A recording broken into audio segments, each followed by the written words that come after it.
Hey, this is Eric, and I'm going to do some coding in Unity. I'm going to continue from where I left off yesterday. I was deadly concerned about, no, I wasn't that desperately, deadly concerned about anything, but I wanted to get some of my objects serialized.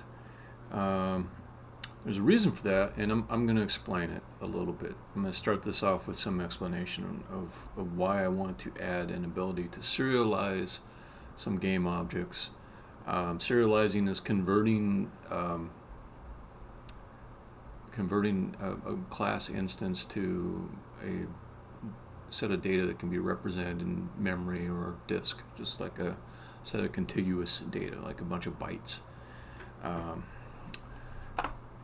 And I said game objects, but that can be confusing because in Unity, game object means something very specific. But I meant objects which are in my game, which happen to not be game objects, according to the Unity definition.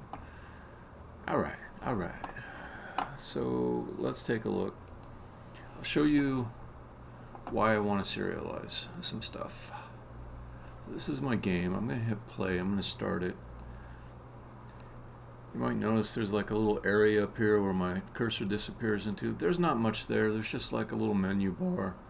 And in Unity, there's the play, pause, and pause buttons. I am considering moving this header, because I know it is kind of irritating when you think you're seeing the whole screen, but there's a little bit that's missing. Alright, so here's the game. I'm going to quickly get to the end of the level so I can demonstrate what's essentially a bug, just a little glitchy thing that I want to get rid of.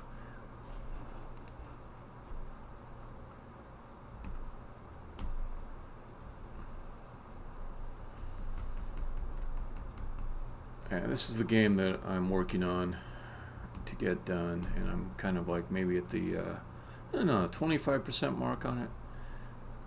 It's the point where you definitely can't fool yourself into thinking that you're close to done, because there's a lot left to do. But it's up and running. You can play stuff in it. You can load levels. Okay, so here's the point. I'm about ready to exit this level. When I step onto that vertical beam there, that ascension point I call it, my guy's going to float up, and at that point in time, I've got code that says load the next level. Now ideally, it would be loading this level as this animation was playing, and by the time this animation was completed, that level will be entirely loaded.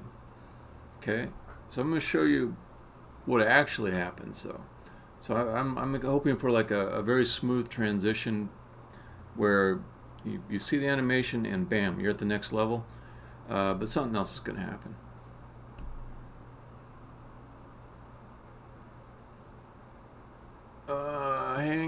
Hang, pause. Oh, now we're in the next level. So what happened? That's the thing that's bothering me. Okay, so I'm going to unpause this and I'm going to go into the code. I'll show you the code that loaded the level.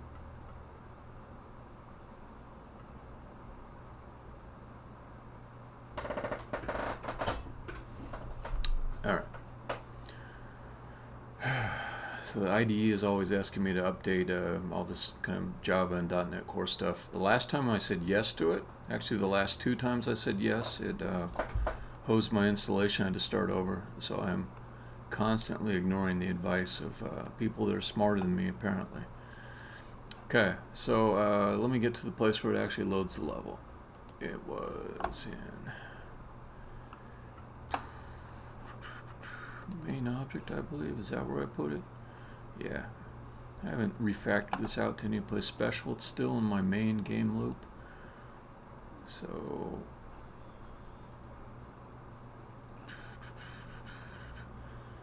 yeah, so I'm saying basically if there's a kind of a triggering event that the game logic has said it's time to load the next level, go get the next level.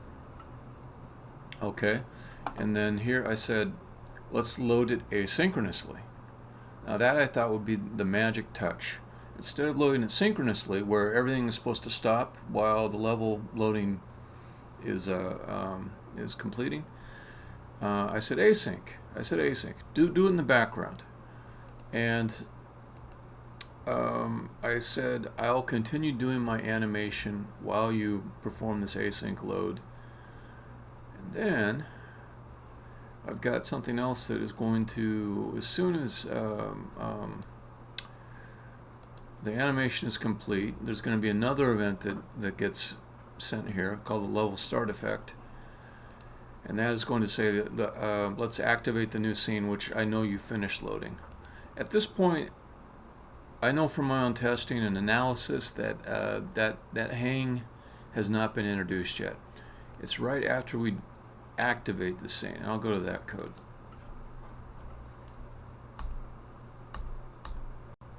Or will it? Oh, wait a minute. What am I saying? This isn't like a signaling flag. This is the actual thing.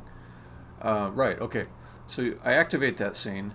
I got confused. I was thinking this was like a flag I was setting and there's some code somewhere else that was going to check on it. But no, this is actually Unity engine code here. When you set the allow scene activation to true, it's going to actually activate the scene. Now some events fire off and it triggers in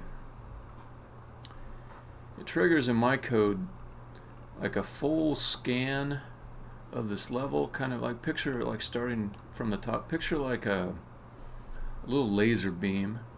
It starts in this corner and it points down. That's ray casting, and it finds the depth at that point. It does distance checking. It just kind of scans this whole level. Scan, scan, scan, scan, scan. It does that, and it checks for all the surfaces that it could hit, and then it flips it around and it scans in the other direction. And that way we assemble a list of all the floors and ceilings. Now that calculation is pretty fast, but as far as games are concerned, it's terribly slow. It's seconds. Seconds is a long time when you have a frame rate you're trying to maintain. It translates to the game being unresponsive when the player wants to do things. It looks bad. So I know what's going on. I'm doing like a whole bunch of work to scan in the level right after it's activated. And what I would prefer to do, since that the results of that scan are always the same, is to save that data, put it in a little file someplace, and load those calculations when I load the level, or maybe even before, so that I don't have to perform them again. And this should eliminate that kajunk, that little hang right when the scene activates. You see a lot of people online complaining that the async level load that Unity has provided is crap, and that they did everything right, they say, but still they get like some hanging type of activity. If you're one of those people, don't be an angry dummy. See what you're doing right when your level activates in your events. So that was the lesson for me anyways. So now let me go back to my code. And I started yesterday making one of the objects serializable. The key is that there's a hierarchy of objects that stores that data that I just explained is collected with ray casting. And for me to be able to save and restore that data, I need to implement serializable, or I need to make all the classes serializable that participate in the storage of that data. So I'm going to start like a little scratch document to just kind of type out a little bit of information. And I don't really want it to be in the project. It could be just anywhere, but I don't know. Let's not think too long about this. Scratch. Okay, so here's the classes I know about this. So there's board has some other classes that it instances, layer set, and within layer set there's some stuff, I'll come back to that. There's heights, which I did last night. heights, like if I could make a little check mark here, I would. So let's just say done. Okay, heights is done. Heights also contained square heights in that hierarchy. In board, I think there was also piece groups, and there's piece group. It's like I need to make sure that each one of these child classes is serializable. So let me double check heights. Did I get everything in heights? I did. Okay, so heights was marked as serializable. The square heights, I also made that serializable. Int is it's like a generic type or a base type that's inherently serializable. Okay, so then what else? Let's think about layer set maybe. Let me just check board real quick. See if did I come up with everything. So layer sets used for O layers, M layers. Heights I did, piece groups, and then int, which is, you know, it's serializable already. Player piece. So player piece, I will also need to make serializable. And layer set is going to introduce some other types in there. So let me dive into layer set next.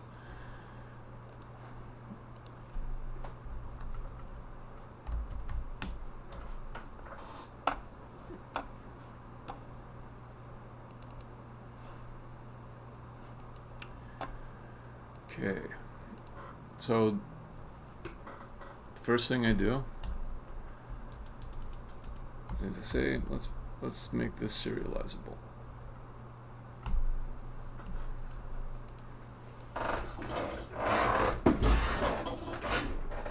Alright, so I've got like an internal type here.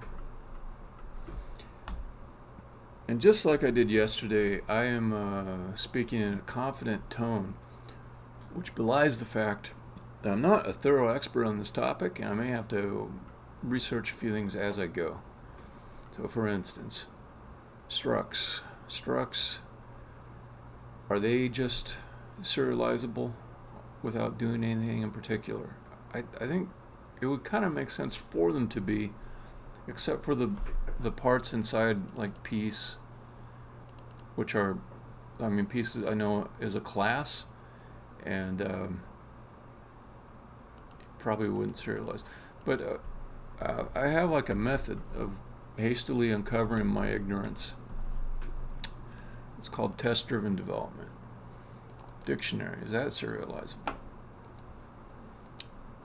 Okay. So my question is, do I want to start in on layer set, or do I want to dig into one of these other guys? I think it might be good to start with layer set. I'll make the tests. Wherever they fail may send me off deeper into something else, but it's kind of okay to be top down with this. So let's do layer set next. So I already do have like a file with layer set tests in it. I think I will add some to it for serializing. I'm going to follow the pattern of my other tests I made yesterday, and I'll say first I'll try to serialize uninitialized. Serialize uninitialized. So meaning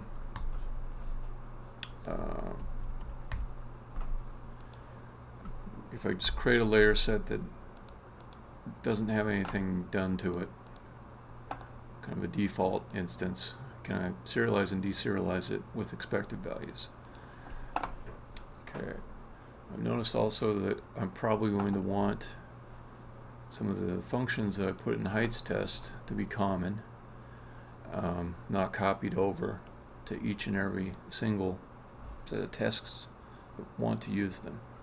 So my 2 bytes and 2 object functions, methods, I think I'll put into a new test util class.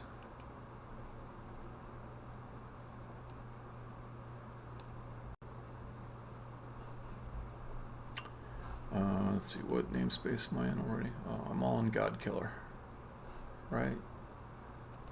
Or is it a separate namespace? Oh, it's tests, okay. So I want my test util inside of there.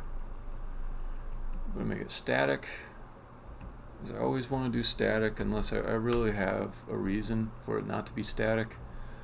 This is really just going to be a collection of utility functions that do not rely on any kind of state. So that's a good case to make it static. And I shouldn't type that out again. I should just copy it. Let's do a little arrangement there.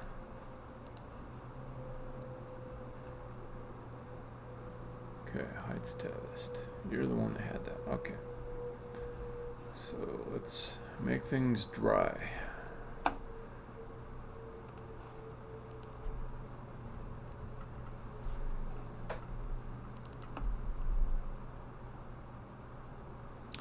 wonder if it's better form to say static first all the time or to say public first all the time. So I could put these in either order. I could do public static or static public. I think there's part of me that says public is more important, just to me mentally, for readability.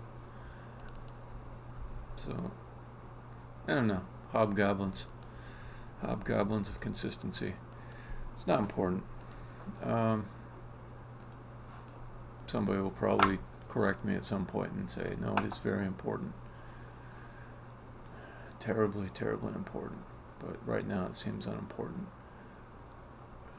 Let's just copy the usings over that I need. I'm not going to think about which ones I need. I'm just going to paste them all in indiscriminately, and then later on the linter is going to tell me some of them I don't need, and I'll just delete them then. Okay. Come on, linter. Give me some information. Okay. Test util. Okay, so that means that heights test should be operating fine, but I'd have to now reference it as test util. And it's going to complain to start, I think. It always does that, but it's like I don't need to take that seriously.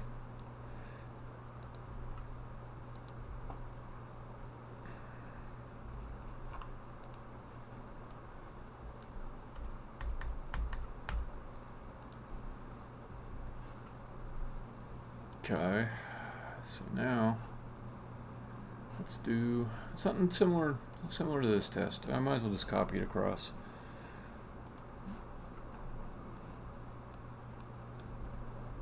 So, but instead of heights, we're going to do layer set.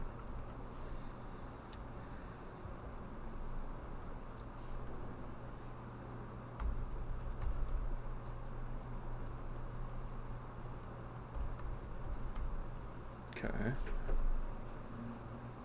And I could say that. And we can make sure we have some bytes here, just like I did before. And we can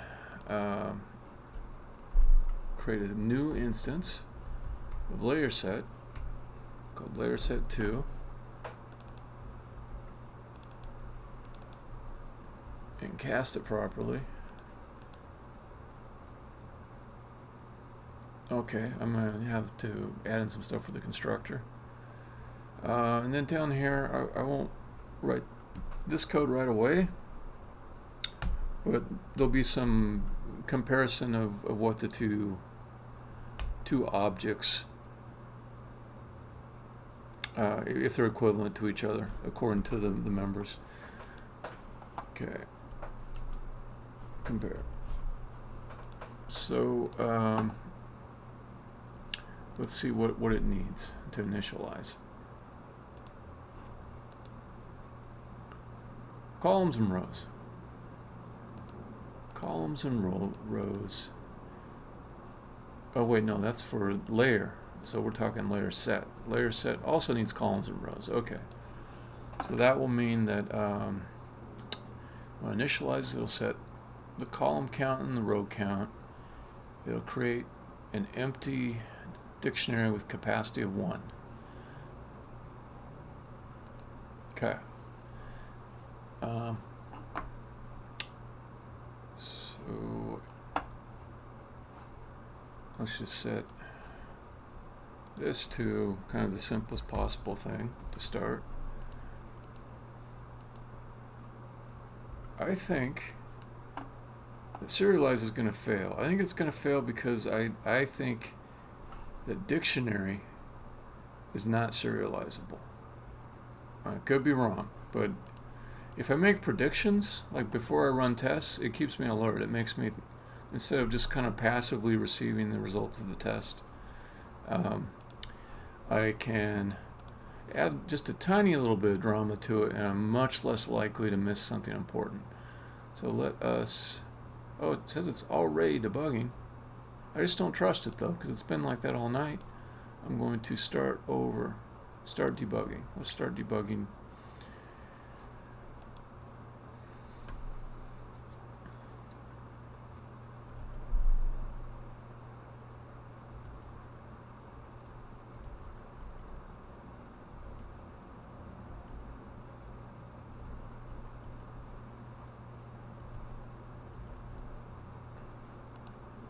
Okay. So it is debugging now. Built fine. That's great. Got my breakpoint set, and it's time to go to the test runner, which is launched from Unity. And I kind of hate this, but it always takes a little while for it to catch up. Okay, it is caught up. So let us run the new one. Thank you for going to my breakpoint like I asked. Layer set. That'll succeed. 2 bytes may not succeed. Let's just go into it. That'll go. That'll go past this line. That'll work. That'll work. Here's the one. Here's the one where I think probably I'll get an exception. Kind of excited. Kind of excited. Alright, so what do I actually have? A lot of bytes. Which to me is kind of good and bad.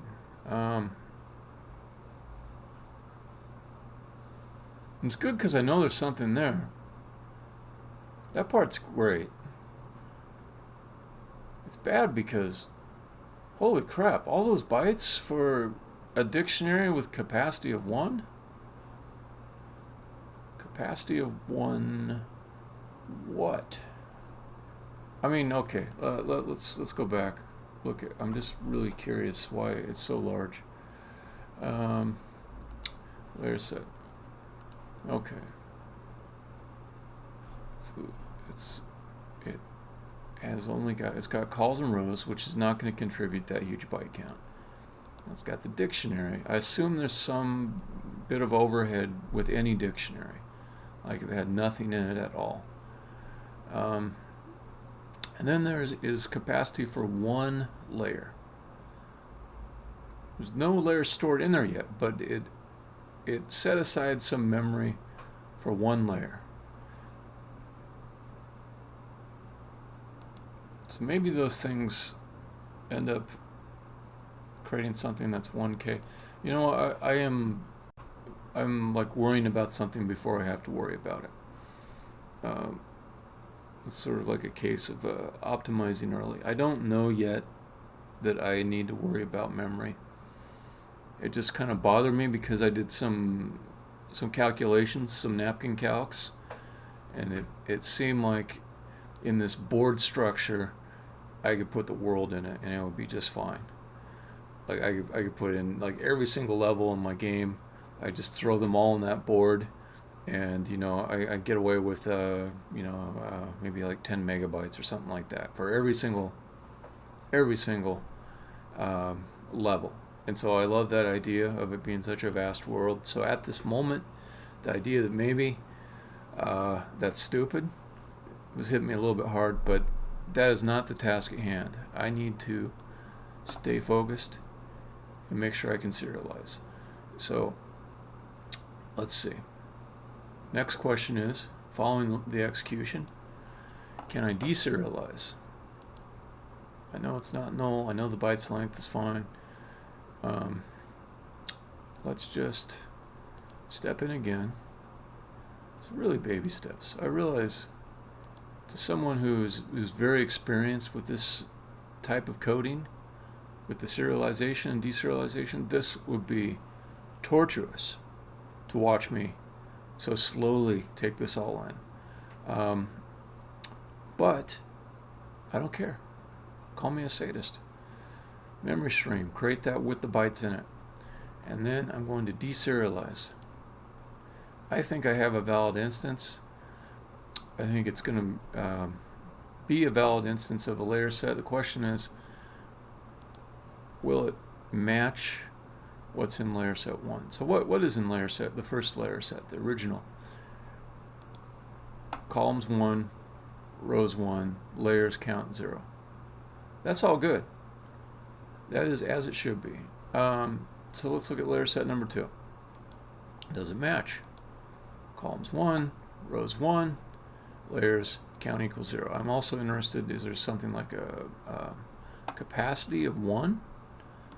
Did it bother to create that?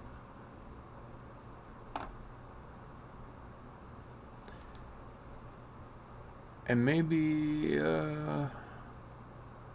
it's not going to be real clear to me by looking at it this way. It's not like all this is a public interface that it's going to be documented someplace.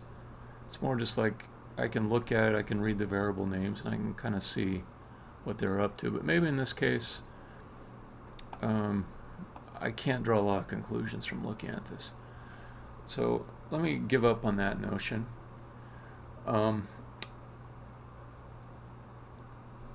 So far, so good. Let me think about this next part.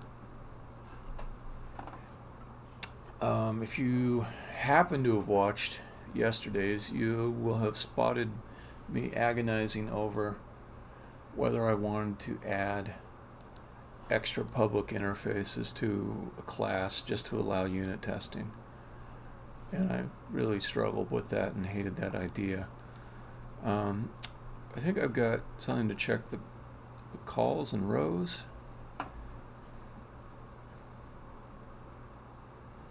I don't know, this seems to be coming up again and again. I'm wondering if there isn't like a better solution for this. Like in C++, you can do this thing where you can say, I think it's called like the friend keyword, where you can say, okay, some people can look at this. Maybe there's something like that.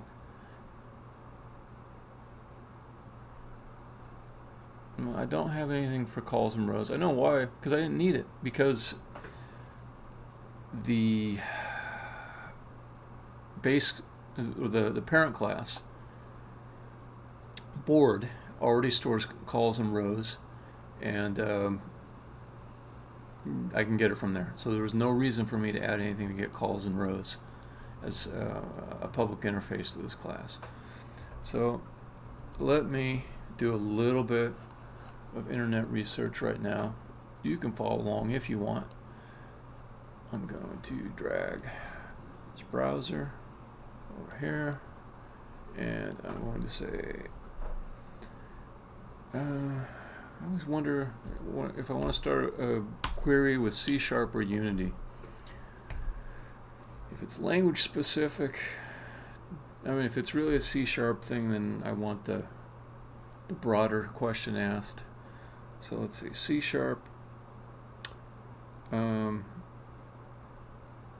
access, private, member. Yeah, see, it's a question that somebody's asked before. Oh, you can't see it. The font is like way too small for you. I'm gonna turn it up in a minute. But somebody already asked the exact same question. Can't C#, unit testing private methods in C#. And go to Stack Overflow, and I bet you right at the top there's somebody saying, no, you shouldn't do that. You really shouldn't do that. It's a bad idea. But I'm kind of done with those people at this point. Because, okay. Visual Studio allows unit testing private methods via an automatically generated accessor class. For unit test for private method compile successfully, but fails at runtime. Ah, see, this person like came up with another reason why one might want to write a unit test for a private method.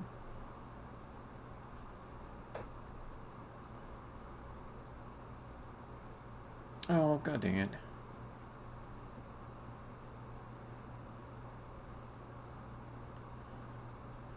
So some people are asking how, well, so this person's asking how to fix the error.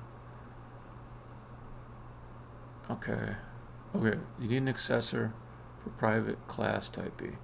Accessor type A. Accessor provides access to private and protected members of type A. For type B is not a method, it is a class. Okay, so we define a friendly relationship between the two classes. So here somebody gave the gist of the answer. Now I want syntax. And yes, there are people complaining, oh my god, you should never, ever write a unit test for a private method. Yes, don't test private methods. Yeah, you pinhead. I'm gonna knock this person down.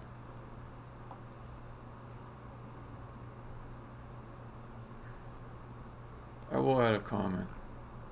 No, I won't. I won't add a comment. What am I doing? I'm getting like so off course. Okay, I just need the syntax for the accessor. Well, what's this private object class? That sounds good too. Private object equals new private object, your target. Okay, that's the class. Revval, invoke, private method. Okay, that's interesting. I think that might do it.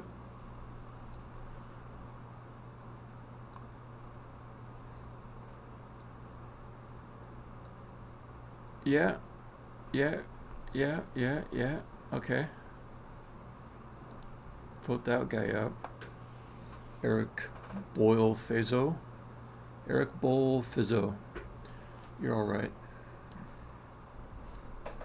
That's the thing on Stack Overflow is like people get on high horses. They refuse to actually answer the original question that somebody asked. They just say the question's illegitimate. A lot of times they're just wrong. Or at least it's a matter of opinion, whether that original question was legitimate or not. Okay, so let me see if I can do this. So we just drop it there. Let me comment it in. Okay.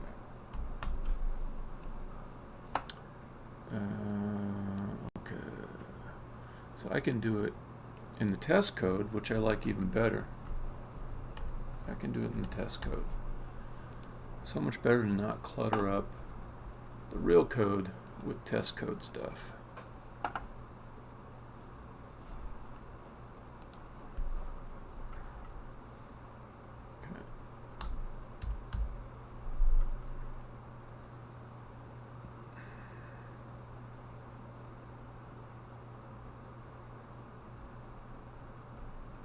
That'll be my next question is, let's see, class target equals new class. Okay, so I think it's private object. Oh, I hope I have the right version of the CLR to support this. Okay, PO equals new. I probably don't. On layer set, let's call private layer set.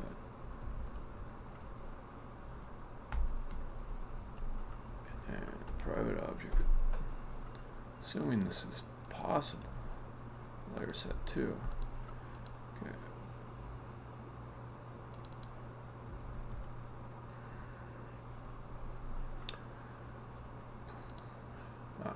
This guy's great. He provides a link.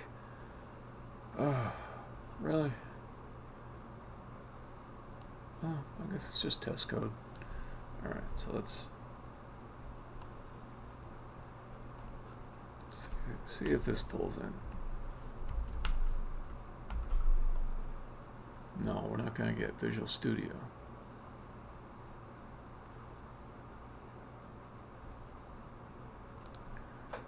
Let me try, since I like this private object thing, let me try a search for Unity private object. This is the quandary I have when I'm starting a query, whether it should be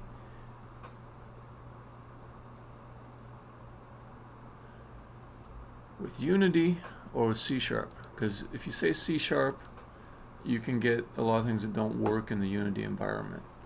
But it is the more wider targeted question. Okay.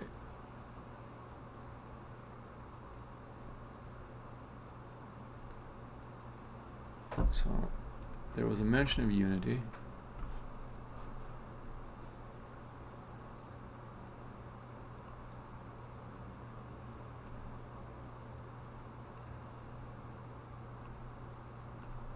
No, it's not going to give me a hint there. Okay.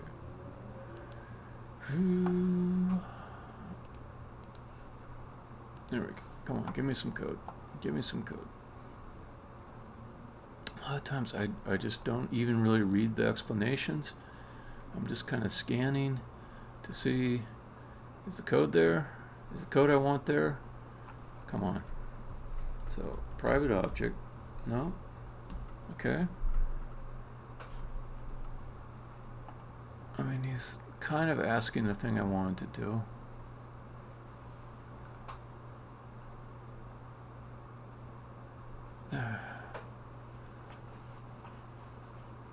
See, once again, this person asks a question. I want to test my private fields.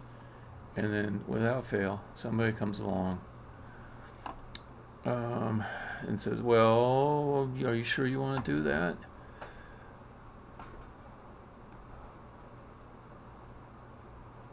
Let me put quotes around private object to say I really want that word, private object, all together.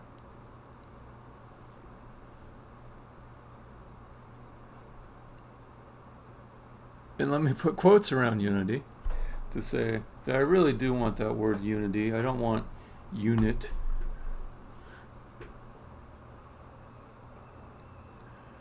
The hoops I must jump through to make Google search take me seriously. Okay.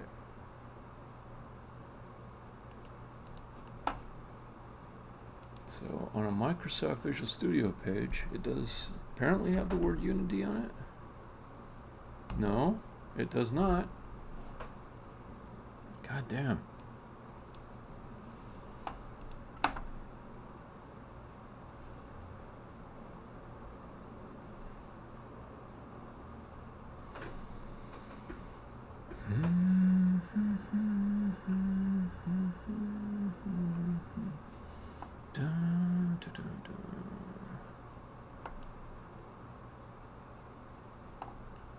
Okay, now there was that other method that I might go back to, which was the thing with the accessors.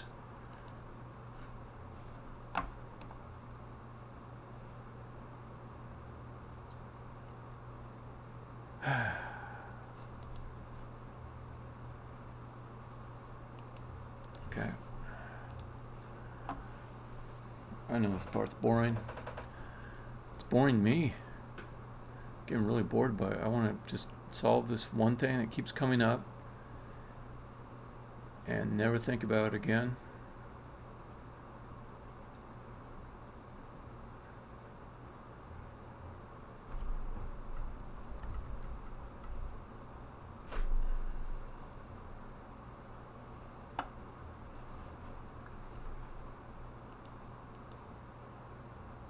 No, this is a different kind of private object.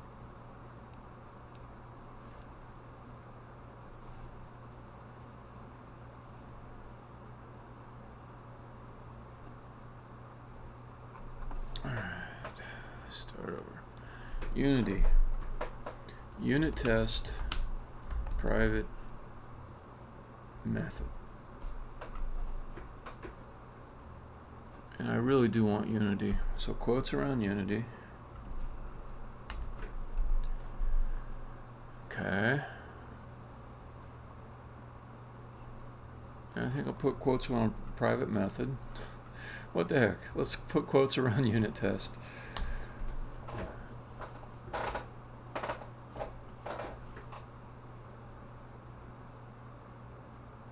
And it's giving me stuff about Java.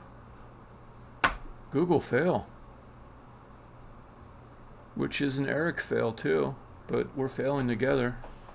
Me and a billion-dollar corporation. Okay. I really am spending too much time on this. Or maybe not enough. Maybe I was supposed to spend months on this to get it right. Okay.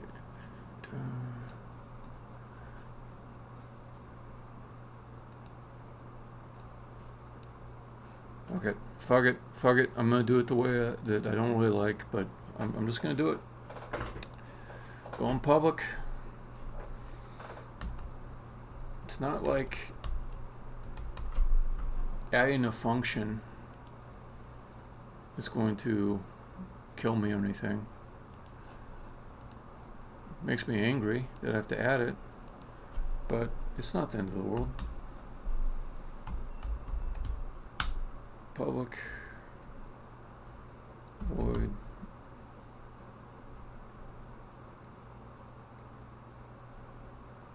I know what I could do. I could do I could do like a this might be good. I could do a comparison function. That would just kind of put everything all together in one place. Okay, so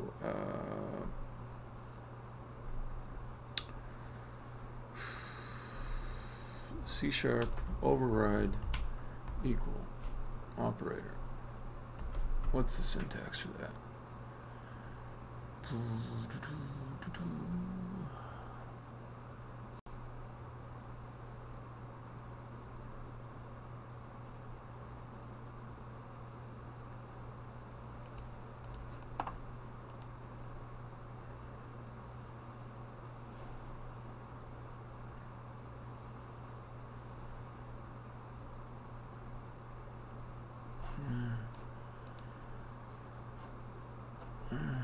Okay.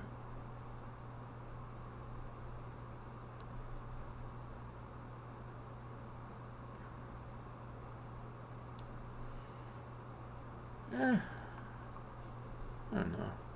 Let's do that. All right. So my rationale is that if I just create one new public method that compares two objects, then whatever hairiness there is between these two, I should be able to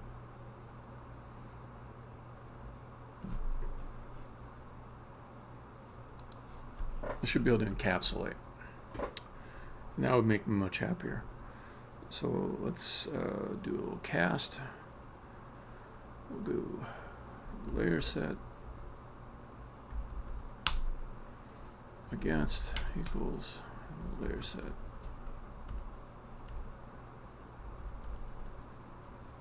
Okay.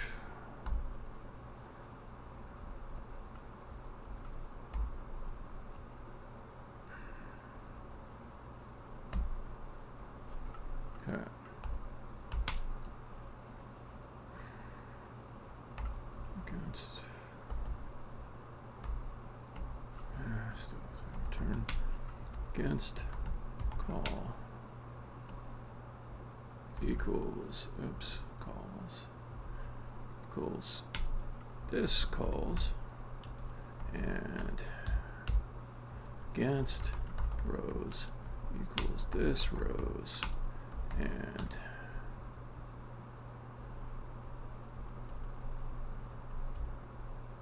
this is the one I'm not sure about. Against layers. So this is probably like an instance comparison, right? Unless it kind of depends what dictionary defined. Did they override the equal operator? But one thing I do know about these tests is that suppose that this is just a really shallow check of one instance to another, that would fail. But what might not fail and be hard to discover is if the contents of the dictionary entries were equal. So this layer here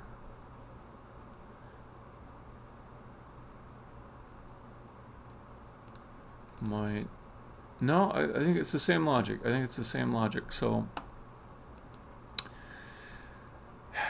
if it was doing a deep comparison of, I'll say a mixed, like it's it was doing a semi-deep or mixed comparison where it was only checking layer by instance, then I would expect it to fail. Now if it was somehow comparing layer deeply, then it would succeed. So success here means that it is doing a deep comparison. Failure can mean a number of different things. But if I succeed, when I check equals on this, on my two members, or I'm sorry, my three calls and rows, if I have success, then I am doing a proper comparison. Okay, so let's do another test. There's a test.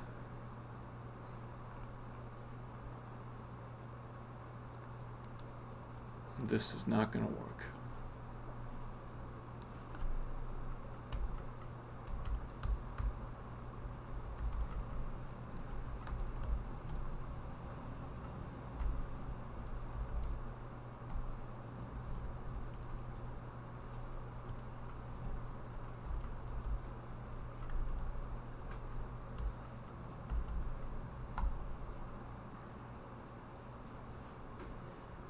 I kind of wish I could step through all the code in equals and just learn from that, but it's going to be kind of all or nothing.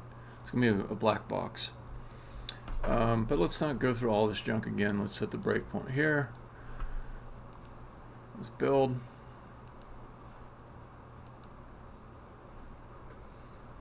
Which also saves. And then, well, okay, I'll wait for that to finish. Kind of a slow build.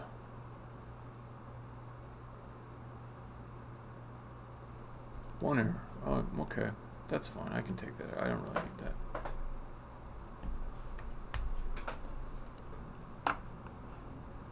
Okay.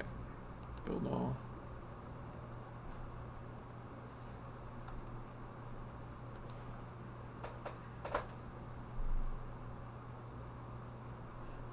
Okay. Build successful. Let's go back to Unity, run the test. And again, I'm never sure if it has finished pumping all the changes over to Unity. Sometimes I have to wait for one extra spinny. I think I came over late. It might have finished already. I do see a drive churning. That might be related. Okay, I think, okay, good. So let us run this again. Good. What do I think will happen? I think it will pass. 51% sure of that. I was not correct. I am curious about what error it is displaying, though. And I don't need you to crash on my Unity. Okay, good. Nope.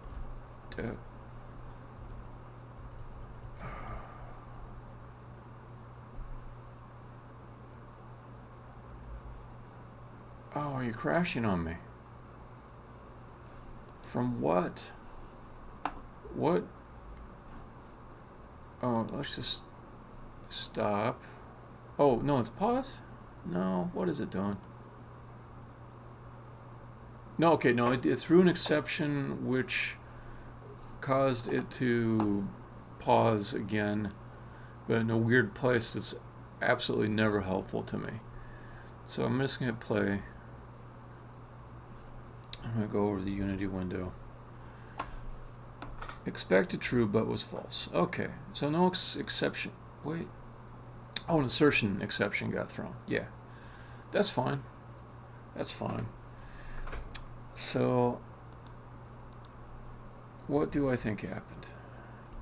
What do I think happened? Could be a number of things.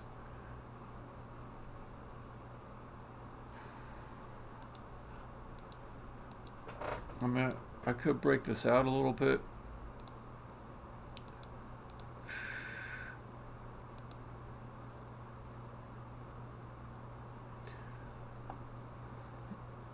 Because one thing is that there is nothing stored in this dictionary yet. I mean, there shouldn't be. So let me just check one thing. I'll say C# is dictionary serializable. I mean, it must have been marked as serializable, but are there like quirks to it, you know?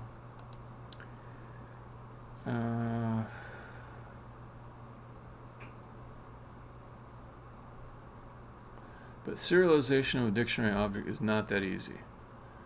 For this, you have to create. Okay, this seems entirely on point. Let me go to that. I'm going to beef up the font size for anybody who wants to read along. Okay, but serialization of a dictionary object is not that easy. You have to create a special dictionary class able to serialize itself. The serialization is very different in different business cases. Okay, let's discuss how. So you're going to tell me how I will serialize a dictionary object. Oh, really? Well, okay.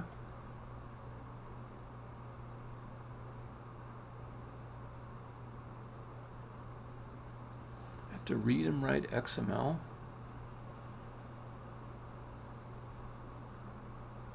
I mean, I kind of get it, but why didn't they just make it serializable?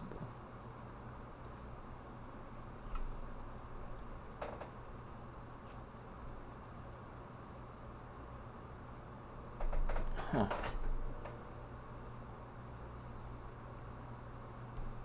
Let me say it's specific to my business case.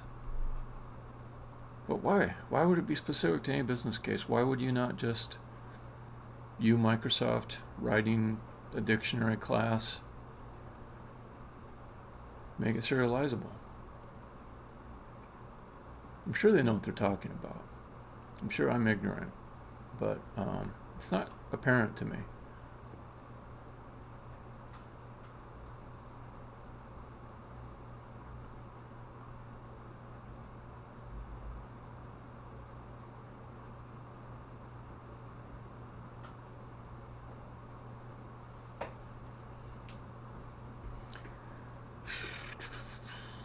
You know,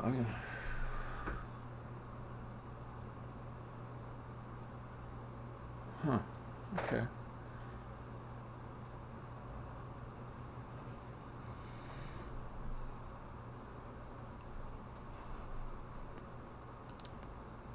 Well, that's one way to do it. Now look at this other Stack Overflow question.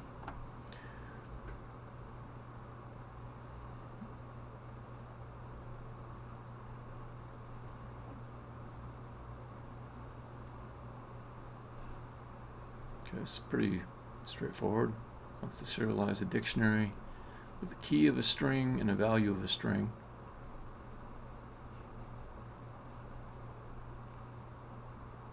And how is it failing for you?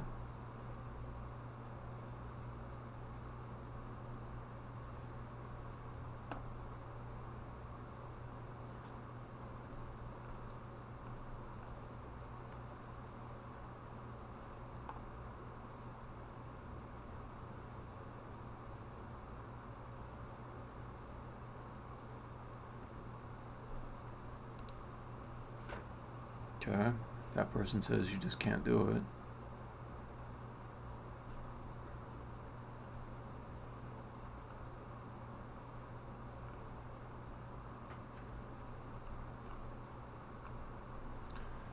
I mean, the annoying thing is, like, I know how to serialize a friggin' dictionary. I mean, it's real simple. You just you come up with a representation of all the keys and elements inside of it, and that's it. So I just don't get why it's not inherently out of the box, straight from the common language runtime serializable.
I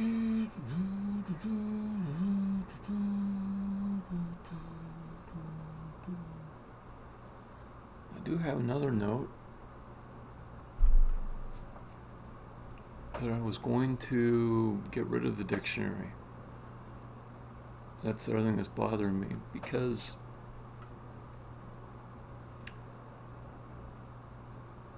there's another optimization issue related to use of the dictionary, which is that it tends to allocate and deallocate memory in a way that,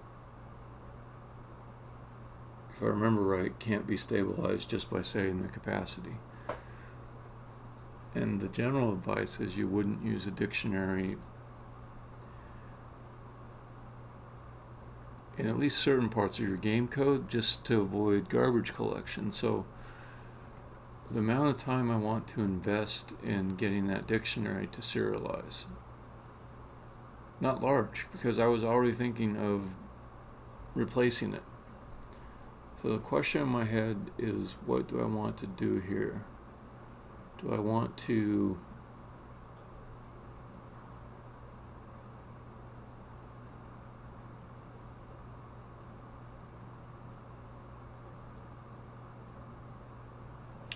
bite the bullet and move to the other representation that I was considering using already, so that I don't have to do double work? Do I want to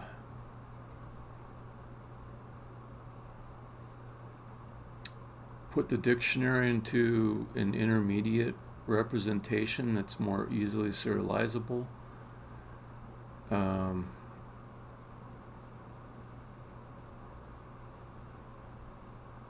Would be used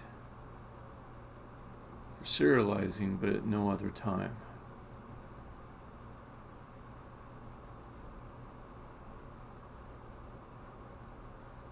God, I hate sweater threads. I like tasks that you start and you finish cleanly, particularly when you got to go work on this stuff in the evening after your regular work. And I've got like this tiny window in between me getting home from regular day job and cooking dinner for my lovely partner who'll be home between the hours of 8 and 10. So what do I want to do? What do I want to do? I'm still kind of curious. Serializable. What was that for?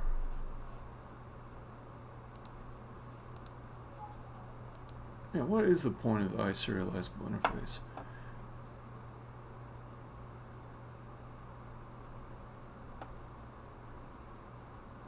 Right.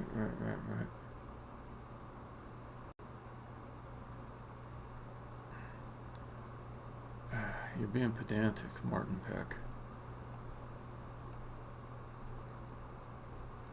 People that are pedantic, people that have high horses when they answer questions, I don't like them. Not making it about helping people, you're making it about making yourself look good.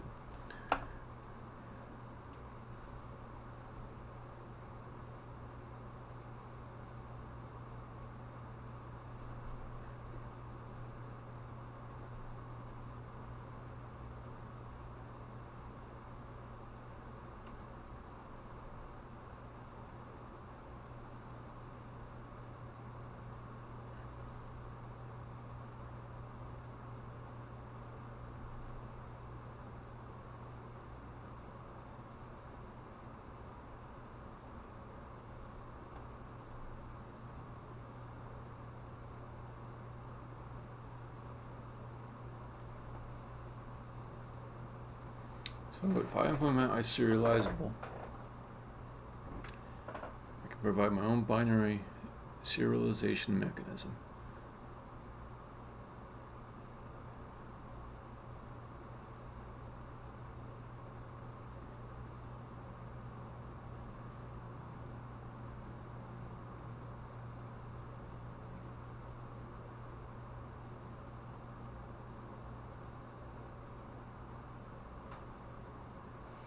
Okay. One other thing, though. So, I've been assuming that my equals was implemented correctly, but it could be wrong. So I might be checking.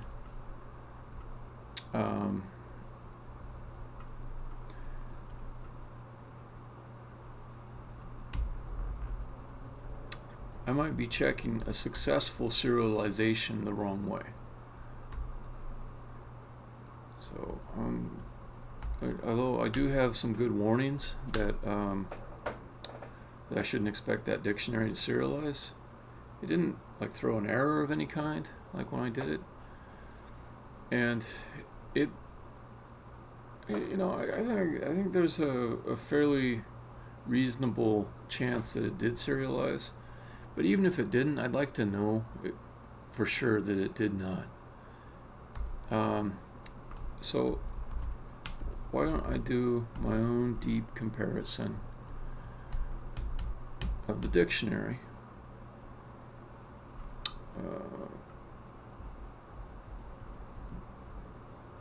So we'll say against layers keys.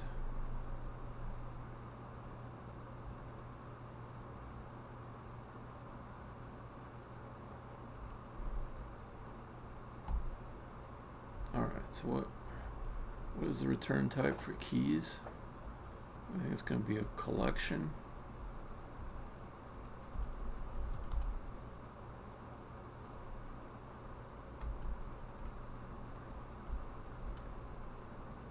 Int keys. Let me see. What did you say you were going to give me? Keys.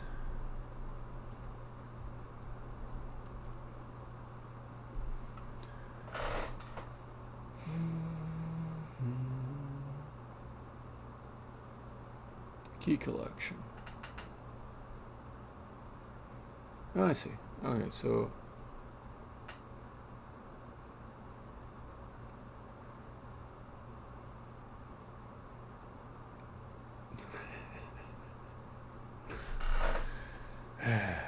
okay. Wish I could copy and paste that, but no, I cannot. So it's going to be full dictionary int layer key collection. Generics. Okay, what are you returning me again? Keys.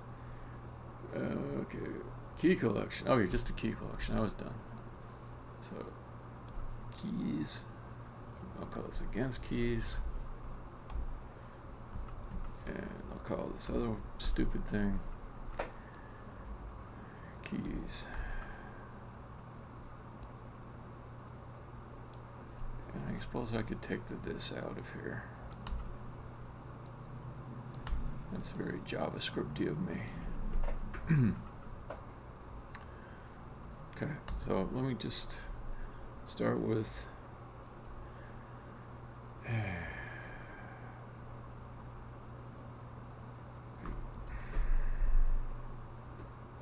slow me down.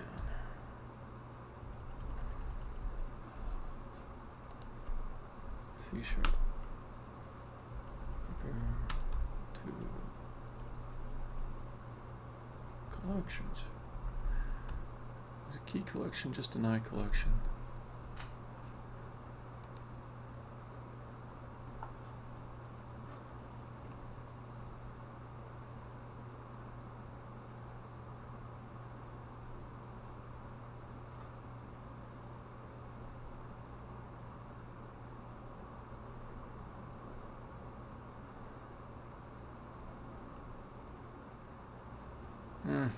All right.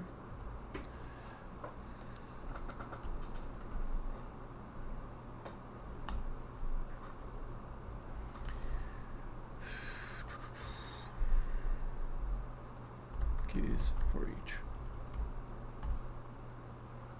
Okay.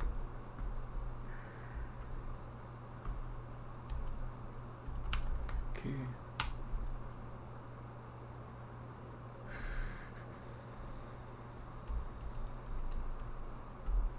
Don't do it that way, you say. In keys. Okay. If against keys.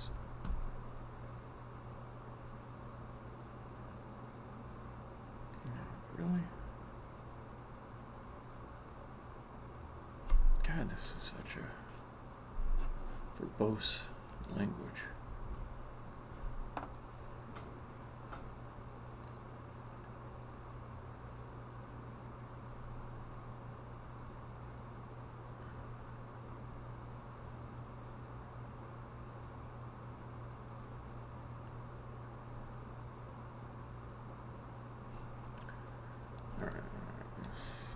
Over. Let's see what I can learn.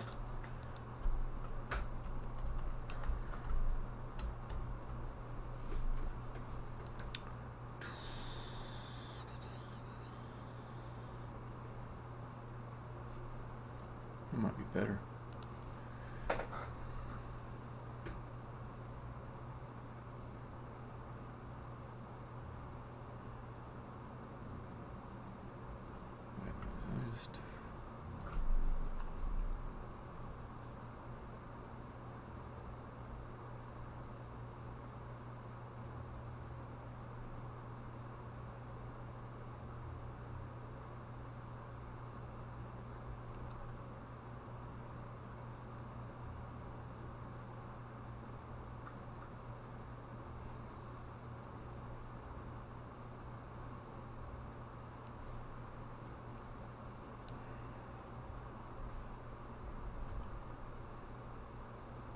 Is that even?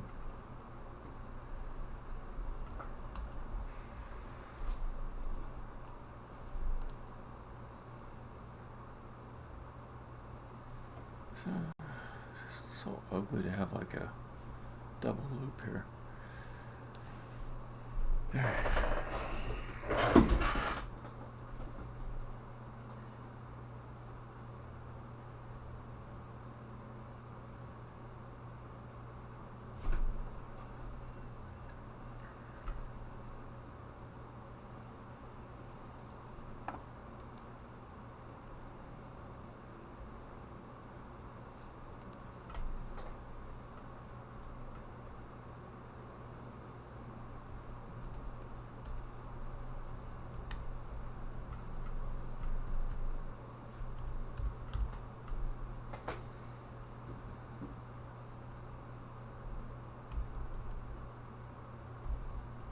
What, I need blink? Is that what it is?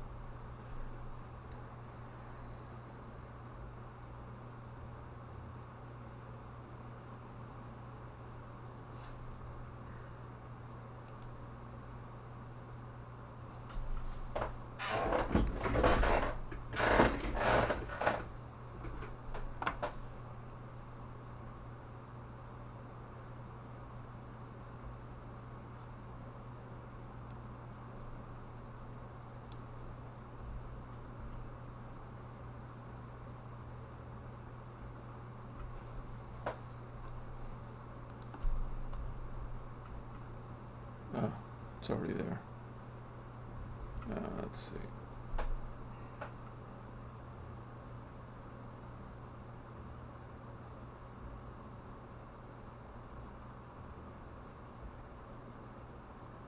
No? I don't think I have the right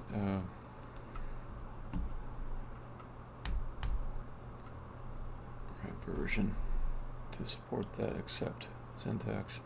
I don't know. This is starting to irritate me. You try to do things elegantly, sometimes it's like more work. Private bool are collections equal.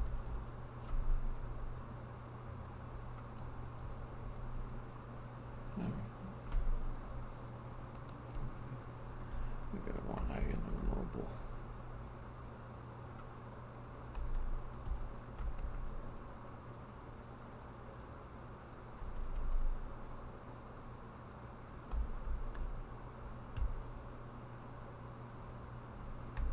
No, come on.